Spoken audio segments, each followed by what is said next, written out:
তো বলছে আমি টিমের অরিজিনাল, এই বলছে আমি না। তা সেই দিন তিনি বুঝতে পারেননি, আজকে এখানে এসে গাড্ডায় পড়ে তিনি বুঝতে পেরেছেন, সেটাও যেমন বিজেপি। এবার আমি এবার সেখানেই আছি, এনডিএ তে থাকলে যদি যায়, এই যারা নতুন হয়েছে এনডিএকে সাপোর্ট করবে বলেছেন, তারা বিজেপিতে যায়নি, তার জন্য দায়ও নেই। এটা কি মজার ব্যাপার বলুন তো। এরা যখন কি যেন ইন্ডিজোট করেছিল, পুরুলিয়া পার হয়ে যখন এদিকে কলকাতার দিকে আসে, সিপিএম কংগ্রেস তৃণমূল আলাদা আলাদা লড়ছে, একে একে গালাগালি দিচ্ছে। আবার যেই বর্ডার পার হয়ে চলে যাচ্ছে, বিহারে যে ঝালমুড়ি, দিল্লিতে যে দোস্তি, আবার কোথায় গিয়ে বসে একসাথে বলছেন যে আমরা ইন্ডিজোট করছি, কি ব্যাঙ্গালোর মহারাষ্ট্রে গিয়ে বসলো। সে সময় তাদের কি হয়েছিল তখন মনে পড়েনি এই শব্দটা, তখন বলে যে ও ওটা নীতি আদর্শের বিষয়, তখন রুখতে হবে নীতি আদর্শ। অর্থাৎ সেক্ষেত্রেও দেখতে গেলে এই যে সনাতনী বিরোধী, হিন্দু বিরোধী, একেবারে যারা ইউপিএ জোট করেছে, প্রতিটা দলের সময় দিলে আমি দেখে দেখে বলে দেবো, মোলায়েম সিং যাদব থেকে শুরু করে, লালু প্রসাদ যাদব থেকে শুরু করে মমতা ব্যানার্জি পর্যন্ত, প্রতিটা দল প্রতিটা জোটের তাদের মূল লক্ষ্য সনাতনী হিন্দুদের বিরোধিতা করা এবং একটা নির্দিষ্ট সম্প্রদায়ের মানুষকে তোষণ করে ক্ষমতায় টিকে থাকা। স্বাধীনতার আগে থেকে শুরু করে প্রতিটা পার্টে দেখাতে গেলে আজ পর্যন্ত প্রতিটা জায়গায় এরা হিন্দু সনাতনী বিরোধী হিসেবে থেকেছে। সেই কারণে আমরা এনডিএ জোট গঠন করেছি, যারা এই সনাতনীদের পক্ষে, হিন্দুদের পক্ষে, জাতীয়তাবাদীর পক্ষে আদর্শকে রাজে রাখবে। থাকতে যদি বাইরে থেকে কেউ সাপোর্ট করতে চায়, বাইরে থেকে মনে করবেন মন্ত্রিসভার সদস্য নয়, ইস্যুভিত্তিক সদস্য, মন্ত্রিসভার সদস্য, বাইরে থেকে সদস্য অনেক ছোটবেলার থেকে শুনে এসেছি।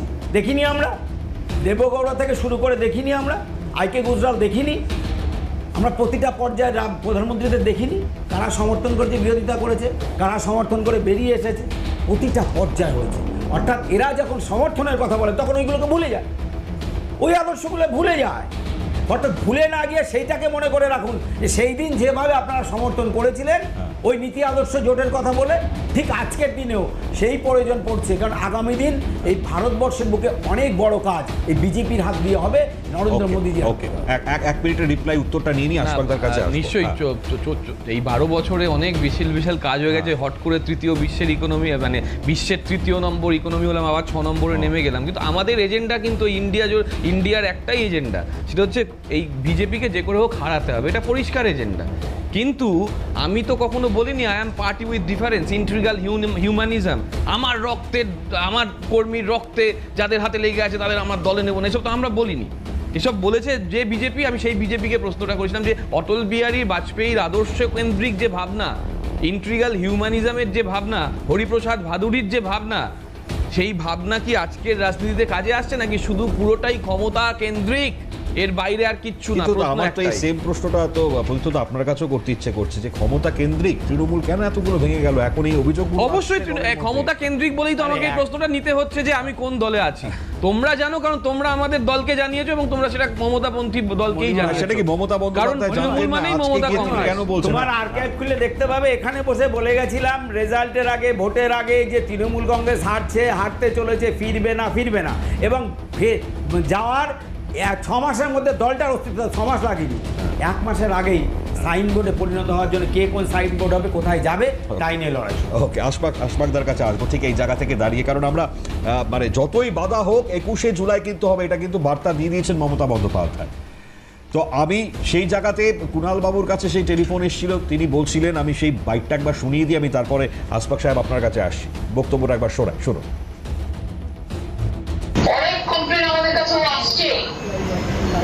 একটা মিটিং করতে পারমিশন দেওয়া হচ্ছে না, একটা মিছিল করতে পারমিশন দেওয়া হচ্ছে না।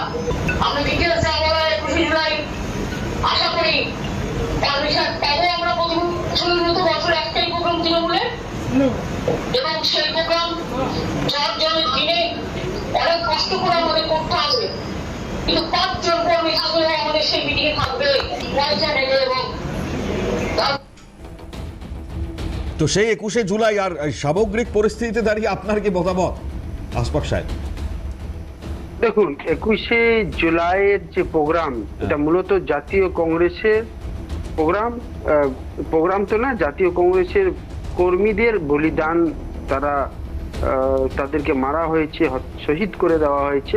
তো সেই একটা দুঃখের সময় আমরা জাতীয় কংগ্রেসের যারা রয়েছেন তারা এই ভাবনা যারা ওই শহীদ হয়েছিলেন তারা কিন্তু জাতীয় কংগ্রেসের পতাকা তলেই শহীদ হয়েছিলেন, জাতীয় কংগ্রেসকে জেনে মেনে শহীদ হয়েছিলেন। তো সেটা হাইজ্যাক করেছিলেন প্রাক্তন মুখ্যমন্ত্রী মমতা ব্যানার্জি। কিন্তু আমরা আগামী দিনে 21শে জুলাই খুব বৃহৎ ভাবে পালন করতে যাচ্ছি, যেটা আজকে আমাদের প্রেস কনফারেন্সের মাধ্যমে মাননীয় প্রদেশ সভাপতি শুভঙ্কর সরকার উনি জানিয়ে দিয়েছেন এবং আমরা আমাদের পোস্টারও রিলিজ করেছি। তো আমরা পালন করব, এবার কে পালন করবে না করবে তাদের ব্যাপার সেটা, কিন্তু আমরা জাতীয় কংগ্রেসের পতাকা তলে যারা শহীদ হয়েছিলেন তাদের স্মরণ করে আমরা 21শে জুলাই পালন করব এবং তাদেরকে আমরা শ্রদ্ধাঞ্জলি জানাবো।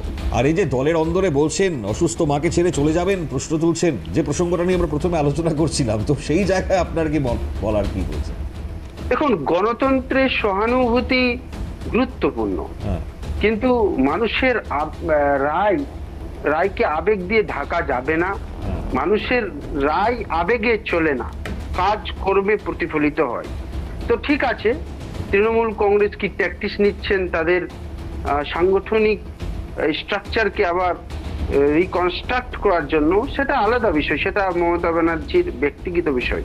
কিন্তু সামগ্রিকভাবে এখন ওনার উচিত বা সমগ্র মানুষকে উচিত, জনতাদের উচিত যে সরকার ডবল ইঞ্জিনের সরকার যে প্রতিশ্রুতিগুলো দিয়েছিলেন সে প্রতিশ্রুতি পালন হচ্ছে কিনা, বাংলার পরিস্থিতি কত ভালো হচ্ছে, কি কি বলেছিলেন সেইগুলোকে দিকে মনোনিবেশ করে তার দিকে আমাদেরকে তাকিয়ে থাকতে হবে। আজকে যে ভারতবর্ষের অর্থনীতি, আমি আপনাকে বলি মণিময়ী বাবু, যে একটা সাধারণ মানুষ, আমি একজন ব্যক্তিগতভাবে আইনজীবী, পেশায় আইনজীবী, আমাদের কাছে বহু ধরনের ক্লায়েন্ট আসে, মক্কেলরা আসে, তারা কিন্তু বিজনেসম্যান যারা, তারাও কিন্তু, এবং বিজেপির সমর্থক যারা, তারাও আজকে বিজেপির প্রতি ক্ষুব্ধ। কেন ক্ষুব্ধ? অর্থনৈতিক অবস্থার জন্য ক্ষুব্ধ। সামগ্রিক ভারতবর্ষের যে পরিস্থিতি দাঁড়িয়ে গেছে, আমরা কালকে প্রোগ্রাম করেছিলাম ছাত্র কি গুঞ্জ, যে ছাত্রের যে হাহাকার, মারা যাচ্ছে, তাদের নিয়ে বর্তমানে কেউ মাথা ঘামাচ্ছে না। এবং যেই মুখ্যমন্ত্রী, বাংলার পরিস্থিতিতে আছি, যে মুখ্যমন্ত্রী যখন বিরোধী দলনেতা ছিলেন শুভেন্দু অধিকারী মহাশয়, তখন তিনি বলেছিলেন আমি দাঁড়িয়ে যাব বুলডোজারের সামনে, কিন্তু ওনার শাসন আমলে যখন ওনার শাসন চলে আসলো, উনি শাসক হলেন এবং এই মুখ্যমন্ত্রী হয়ে গেলেন, ক্ষমতা ওনার কাছে চলে আসলো, তখন বুলডোজার চলে যাচ্ছে। হাইকোর্টকে ইন্টারভেন করতে হচ্ছে, মানুষকে হাইকোর্টে যেতে হচ্ছে ডিউ প্রসেসটাকে ফলো করানোর জন্য। তো এই যে গরিব মানুষদের উপর ভারতীয় জনতা পার্টিকে আমরা এবং সারা ভারতবর্ষের মানুষ জানেন যে হাম দো হামারে দো, এই মানে তারা শিল্পপতি কিছু আইডেন্টিফাইড শিল্পপতিদের হয়ে কাজ করেন এবং তাদের স্বার্থ রক্ষা কি করে হবে তার জন্য কাজ করছেন। এবং শুধু আরেকটা কি করছেন, তাদের আরেকটা কাজ, সবচেয়ে বড় কাজ হচ্ছে ধর্মীয় মেরুকরণ, সব সময় ধর্মের কথা বলা, যাতে করে ওনাদের যে ব্যর্থতা তা লুকিয়ে যায়, মানুষ তা ভুলে যায়।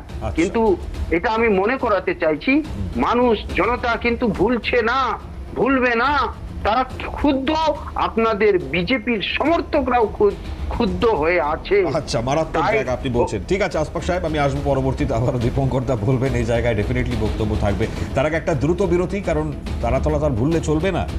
সেটা কার জন্য হলো সেটাও তো না, ঘটে গেল কিভাবে এই সমস্ত বেআইনি নির্মাণ সমেত যে সমস্ত জায়গায় এরকম বিল্ডিং কনস্ট্রাকশন হয়েছে, ইল্লিগাল উপায়ে তৈরি হয়েছে, এবং সেই ইল্লিগাল উপায়ে তৈরি হতে হতে কখনো ভেঙে পড়ছে, মারা যাচ্ছেন মানুষজন। এই যে মৃত্যুগুলো হয়ে গেল, এই মৃত্যুগুলোর দায় কার? 15টা মৃত্যুর দায় কার? এই প্রশ্নটা তো সব থেকে বড় প্রশ্ন। আমরা বিপর্যয় মোকাবিলা বাহিনী, তাদের সাহায্যের যে জায়গাটা, মানে সেটা তো আমরা দেখলাম একই সঙ্গে দাঁড়িয়ে।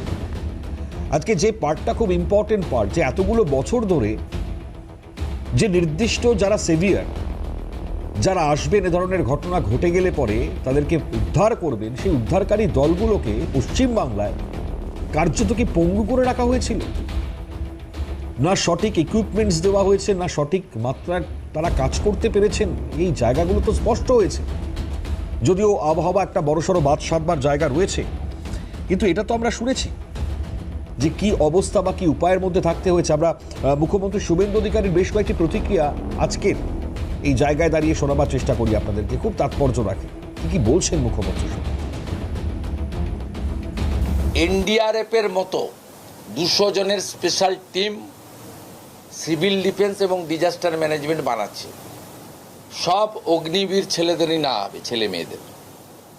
100 জন কলকাতার জন্য, সুন্দরবনের 50, হিলে থাকবে 50।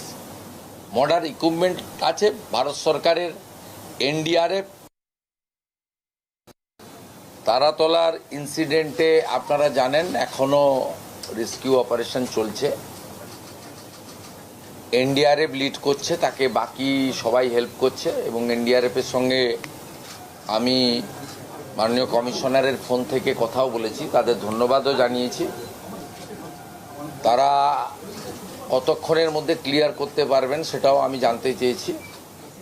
দে আর ট্রাইং দেয়ার বেস্ট। দুটো জায়গা ক্লিয়ার করতে পেরেছে। এনডিআরএফ হোপফুল, যদি আবহাওয়া ঠিকঠাক থাকে তাহলে আজকে রাতের মধ্যে তারা কমপ্লিট করতে পারবে টোটাল রেস্কিউ অ্যান্ড যা আছে আমাদের, যা চলছে। নগরায়ণ বা সবটা আটকানো আমাদের উদ্দেশ্য নয়।